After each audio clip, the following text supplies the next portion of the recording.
I have to mention a few names, and hopefully these names will be recognized, of people who were very important in my life. One of them was a man that many of the older men in here will remember, worked at Superior Electric, a man by Wally Sandstrom. When I was a junior in high school, Wally Sandstrom started talking to me about college, and he took the time to drive Jimmy Tracy and myself to Wesleyan. Wally was a graduate of Wesleyan and tried to get us interested in that. And then somehow or other, the next year when I was a senior, and he found out that I had an interview at Yale, he called me up and offered to take me over to Yale to accompany me. And here was a man who I really didn't know, and yet he knew of me, and he took the time to put that kind of effort in for me. Actually, I went to Boston University because a gentleman in this room, Jerry Greger, he and I had made plans when we were younger that we were both going to go into the insurance and real estate business.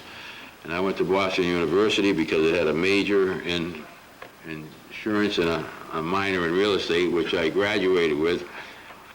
And then you wonder how I got into teaching. It's an interesting and sometimes scary story how I got into teaching.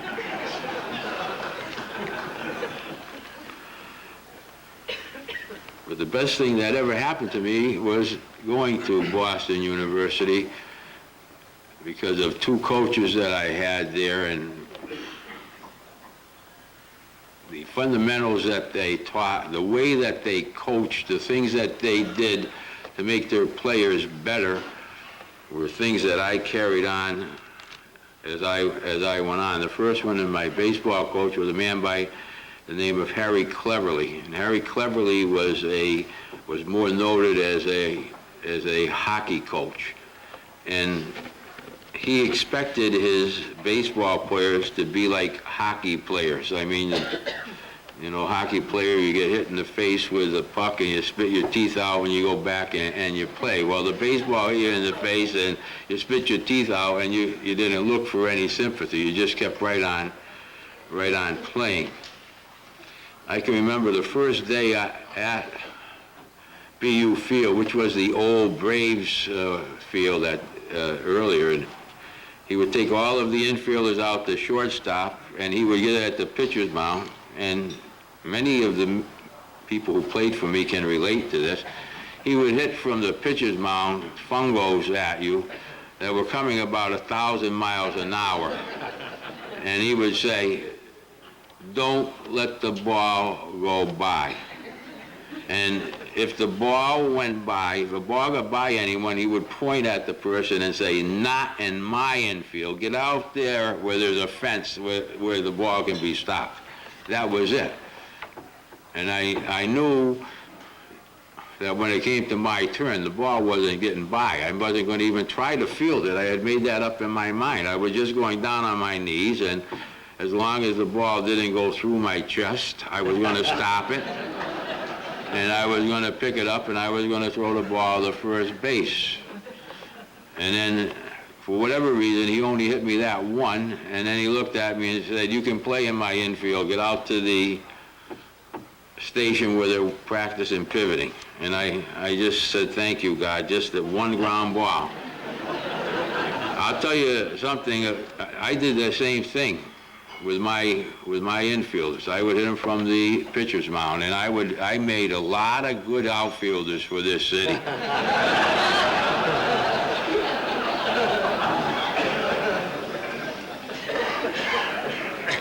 Bobby Jones, who was a great center fielder and catcher for me, I used to try to make Bobby a third baseman, and he would look at me and said, "Coach, you're crazy. I'm not getting in front of that ball." And he would call me midget. He'd go like this, "I'll see you later, midget. I'm out of here." And he'd run out to center field. The other man who was very influential was a man by the name of Matt Zunick, who was my basketball coach.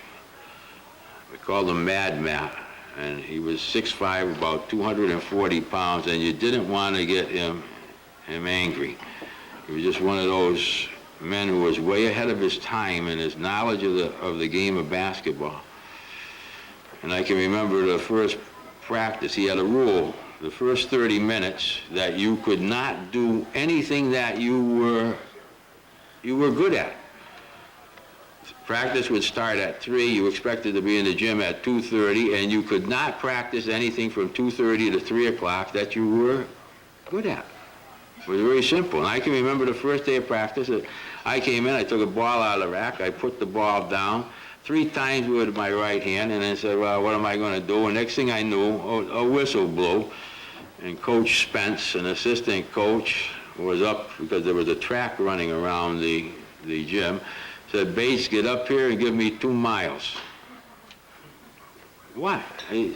You left-handed? No, I'm right-handed. He said, then what are you doing dribbling right-handed? I only thought I would dribble up here 2 miles. Now, one of my grandsons runs cross-country. I had never run 2 miles. And I thought I was going to die when I got done doing that. But we didn't do that at Eastern, but the way we ran things, the first 15 minutes was always ball handling.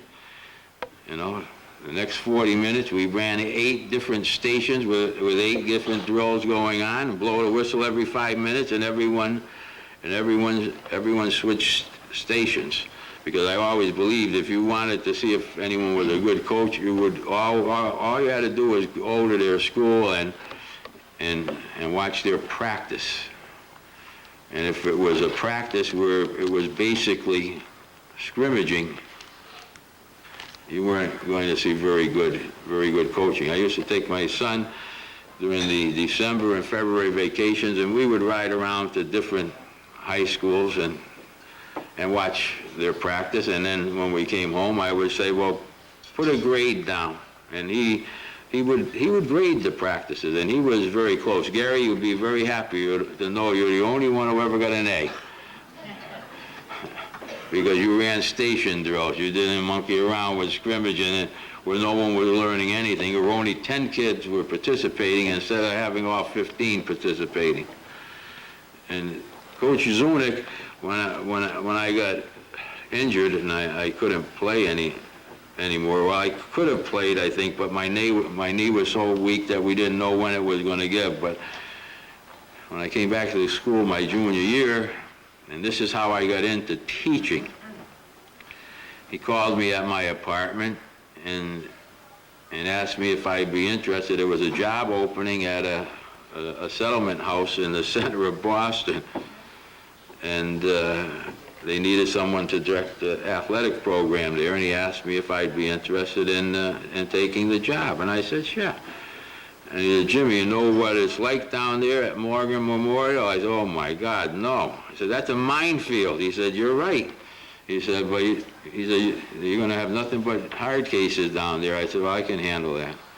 And I went down there, and I had hard cases down there. My kids didn't go to school, and no matter what time I got there, they would be sitting there. I would say out of the 10 kids that eventually I had playing basketball with me all over Massachusetts, you know, they might have averaged 50 days a year in school.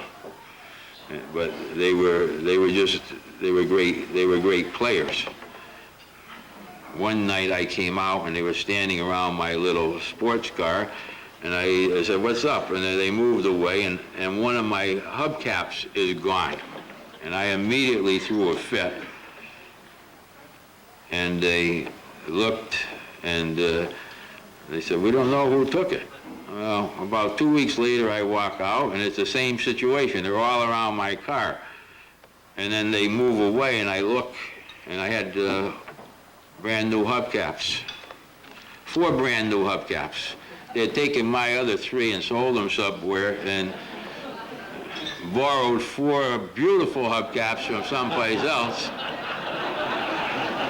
and put them on my car. For, I would say it was a good 2 or 3 months, and my wife would not drive that car because she was firmly convinced that she was going to get stopped by a cop somewhere. But I had beautiful hubcaps, I'll tell you. But Coach Zunick, the first introduction to him he asked where we were from, and I said Connecticut. And he said, home of the 2-1-2 zone. He said, well, and there was a man by the name of Mario Satilli, who was from Weaver, and Nate Copel from New Britain. He said, well, the one thing I know the three of you can do, you can guard wood in the floor and the air around it, but I don't know if you can play basketball.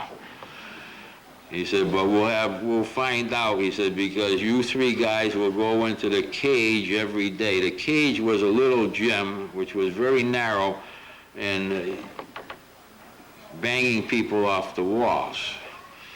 And he put 3 New Jersey kids and 3 New York kids in against us. He said, now you'll learn how to play basketball. You're not going to be guarding wood in a floor or guarding the air around you. You're going to be guarding people. And Coach Spence came in with his pad, which automatically meant that you were going to end up running a few miles. And the rule was, if he beat you to your strong side, you got a check. A check was 1/4 of a mile. If you fouled him, it was 1/8 of a mile. If the foul you laid on the guy was a real good, hard one, there was no check. That's the way the man was. In other words, you didn't get punished if you fouled the guy real hard. Well, you can imagine what it's like now. People are coming in and you're bouncing everyone off of walls. But this is the way he believed. Last February 13th, we met in Boston because the players from his teams were 55 through 59. They wanted a new varsity locker room, and they needed $50,000, and we put together over $60,000 to dedicate a locker room to the man. And I can remember trying to run an offense, and a seam was open, but it was cross court. And he said, well, how come you're not making that pass? I said, it's cross court. You don't throw cross court passes. He said, only stupid people don't throw cross court passes. Why throw 2 passes when you only have to throw one? I can remember Mikey G almost having a heart attack when I was encouraging them to throw cross court passes. And it's amazing. The announcers today talk about diagonal passes and skip passes. Now visualize this. What is a diagonal pass? It's a cross-court pass. And what is a skip pass? You don't pass to this guy, you pass to that guy. It's a cross-court pass. I mean, Matt Zunick was doing those things 40 years before these people say it. And why do the announcers say diagonal and skip passes? Because they don't want to get 1,000 telephone calls and email saying, telling them you're not supposed to throw cross-court passes. He was a man who was far ahead of his time. And the importance of those 2 men to me was that they taught me not only about the game and how to play the game, but they taught me how people were supposed to be coached. And that fundamentals were the basics to all success. I have so many former players that are here, and I think my players know how much I love them, and they also know how much that I respect them. I'm going to just close by telling a couple of things. The dumbest thing I ever did. My wife is pulling out the list now. I think she brought a roll of toilet paper with her and wrote all of these things down.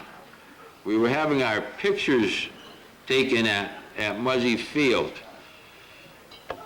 And 2 of my players were late for the picture taking, so when we got back in the dugout, I immediately sent them home. Now you have to realize we had 2 games left in the season and we were tied for first place with West Hartford, and I'm sending 2 people home. And as they left, I just realized, now you're in trouble. You just sent your 2 catchers home and you don't have a catcher. It's a difficult game, you see, when you don't have a catcher. So now I go around and I said, who has ever caught here before? And Johnny Bukowski, who was a fireman in Bristol, he raised his hand and said, Mr. Bates, I caught one inning or a couple innings when I was in Little League. I said, you're the catcher, John. And now I said to myself, now should I change my pitchers? I had Henry Tchaikovsky, who had a tremendous curveball that fell right off a table, and Rick Gerard, whose curveball was a little flatter. But anyway, I went with my original intention, and we won the game. The most unusual thing I ever did, and I did only because I felt we couldn't beat West Hartford. West Hartford had beaten us 3 times, and I decided we had to throw a little change of pace in there to perhaps beat them. And so instead of getting there early like we usually did, I held up the bus and I wouldn't go for batting practice. And then when we got to West Hartford, I had made up my mind that there are number 1 and 2 hitters who were real pains, who hit line drives, ground balls, and they'd get on and they'd steal bases on you, that against them I was going to play only 2 outfielders and I was going to play an extra infielder. So I had a third baseman, I had a shortstop, and I had a guy that was playing 1 step to the shortstop side, a second baseman. I only had 2 outfielders. So now these kids are coming up and they're looking out and they're seeing wide open spaces in the outfield, and so they're trying to jack home runs. Beautiful. That's just what I wanted them to do. And when their 3, 4, and 5 hitters came up, I played 4 outfielders. And I had Jimmy Ziogas was all by himself on the right side against the right-handed hitters. And the amazing thing, now these guys who were tremendous hitters and were home run hitters, now all of a sudden they're trying to hit ground balls through the hole. Good, I'll give them a single every time. But anyway, one of the shots, Eddie Smith ran down about 420 feet into left center. But the only reason he ever got to it is all he had to do was just keep backpedaling until the ball came down. But these were little things. Sometimes you have to give your team a chance to win. And the thing the 1966 kids always think about is that they brought a plaque like this over before the state finals, and it was a second place trophy, and they wanted us to have the picture taken. I said, we don't come to play for second place. I said, we're not having our pictures taken. I said, take the picture over there and have Waterbury have it taken with the second place trophy. That's what, because that's the one they're going home with. Now, I had to be stupid because the first game of the tournament, Waterbury had beaten us 23-4. 23-4, and now to win the state championship, we had to beat Waterbury 2 games in a row, which doesn't seem possible, but we did it, which was a tremendous thrill. But as far as basketball goes, the one last thing is the proudest moment I ever had in sports was the team I coached my last year. 15 players who went to college. I doubt that there's any high school in the state of Connecticut that can claim that. 14 of the 15 graduated from college. The one who didn't graduate from college is the one I worked the hardest to get into college, into the college that he wanted, a fine school up in New York, Ithaca. And one day when my son was coaching freshman basketball at Eastern, I walked into the school to watch the freshman game, and this kid was walking out of the gym, and he took a look to his left, and he saw me walking into the building, and the next thing I knew, he was 100 yards down the hallway. I guess he knew what I was thinking about doing, and he got out of there in time. To my former players, to my grandchildren, try to be the best that you can be. That doesn't mean you have to be the best, but it does mean you have to try to be the best. Thank you.